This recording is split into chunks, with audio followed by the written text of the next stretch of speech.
Attention, cette émission est laissée à la discrétion de l'auditeur. Les propos et les opinions peuvent choquer.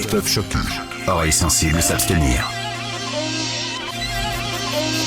Richard Martineau. Un animateur pas comme les autres. Richard Martineau. Bon lundi, ma gang de malades. Et oui, le pape est mort et je sais que c'est la tradition lorsqu'une personnalité publique meurt de chanter ses louanges. Mais je veux justement rappeler qu'il est à la tête d'une institution profondément misogyne qui refuse d'ordonner des femmes prêtres, profondément homophobe qui refuse de célébrer des mariages entre personnes du même sexe et que pendant des décennies et des décennies, l'institution qu'il dirigeait a fermé les yeux, s'est montrée extrêmement complaisante envers des pédophiles criminels. Et je sors toujours cette image-là à la fin du film Spotlight. On va en parler avec Joseph Facal un peu plus tard de ce film-là. Le film Spotlight sur le scandale des prêtres pédophiles à Boston. Rappelez-vous, tout à coup apparaît sur un écran noir, à la toute fin, apparaît le nom d'une ville et d'une autre ville et d'une autre ville où se sont déroulés pareils scandales. Et à la fin, c'est des dizaines et des dizaines et des dizaines et des dizaines. Il y a des noms de villes partout qui apparaissent pendant plusieurs minutes sur l'écran de la salle de cinéma où se sont déroulés ces scandales-là. Ce qu'on faisait, bien, on fermait les yeux. Lorsqu'il y avait trop de rumeurs autour d'un certain prêtre, on le prenait et on le déménageait de paroisse et recommençait son cheminement. Si ça avait été une entreprise privée, une multinationale qui avait agi de la sorte, imaginez, là, une multinationale, sa succursale à Bruxelles, en Belgique, scandale sexuel auprès d'enfants. Sa succursale à Santiago, au Chili, scandale sexuel sur des enfants. Sa succursale à Buenos Aires, en Argentine, même chose. À Boston, à Chicago, à Lyon, un peu partout, cette entreprise-là aurait mis la clé dans la porte.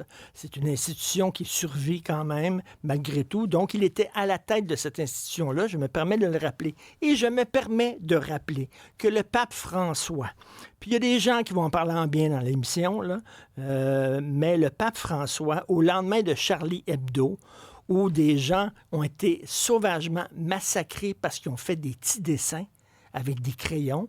Alors, Monsieur François, le pape, dit, bien sûr, une mort est toujours triste, mais, le fameux mais.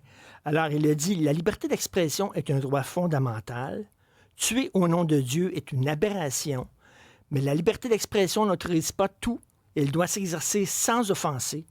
Car si un grand ami, c'est lui qui dit ça, là, si un grand ami parlait en mal de ma mère, il pourrait s'attendre à un coup de poing et c'est normal.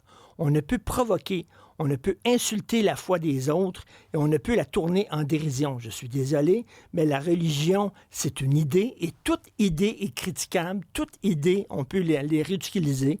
On critique le néolibéralisme, on critique le communisme, on critique les libertariens.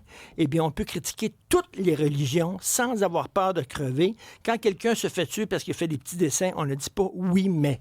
Je veux vous rappeler certains papes. L'histoire de certains papes, les pires papes de la papauté, OK? Alors là, on parle du 5e siècle, du 6e siècle, du 7e siècle. Alors, c'est assez rigolo, l'histoire des papes. Le pape Formose. Alors, le pape Formose avait une maîtresse et elle s'attendait à ce qu'il nomme son fils pape. Il a refusé de nommer son fils pape. Lorsqu'il est mort, elle a intenté un procès contre lui en disant qu'il avait trahi la mission du Vatican. On l'a déterré. OK, on l'a mis dans ses habits sacerdotaux, ses habits de pape. On l'a assis sur un siège, son cadavre. Il était en état de putréfaction avancée. Il était revêtu de ses habits de pape, assis sur une chaise. Et là, on a fait son procès. Le nouveau pape criait après le cadavre du gars qui l'avait précédé. Et finalement, il a été déclaré coupable. On lui a coupé les trois doigts sur son cadavre. Et après ça, on l'a enterré. Et là, ils ont dit non, c'est pas assez de l'enterrer. On l'a déterré encore une autre fois. Et là, on l'a paradé un peu partout à travers de la ville avant de le jeter dans le fleuve. Tibre. Ça, c'est le pape Formose. Le pape Serge III. Vous ne saviez pas qu'il y avait un pape qui s'appelait Serge, hein? Eh bien oui. Le pape Serge III, lui, est arrivé pape en 904. Après 3 ans de règne, il a réussi à faire assassiner un autre pape et il a fait un enfant avec sa maîtresse. Et son enfant est devenu lui-même pape. Alors, on était pape de père en fils. Alexandre VI, il a couché avec sa fille Lucrèce, il lui a fait un enfant.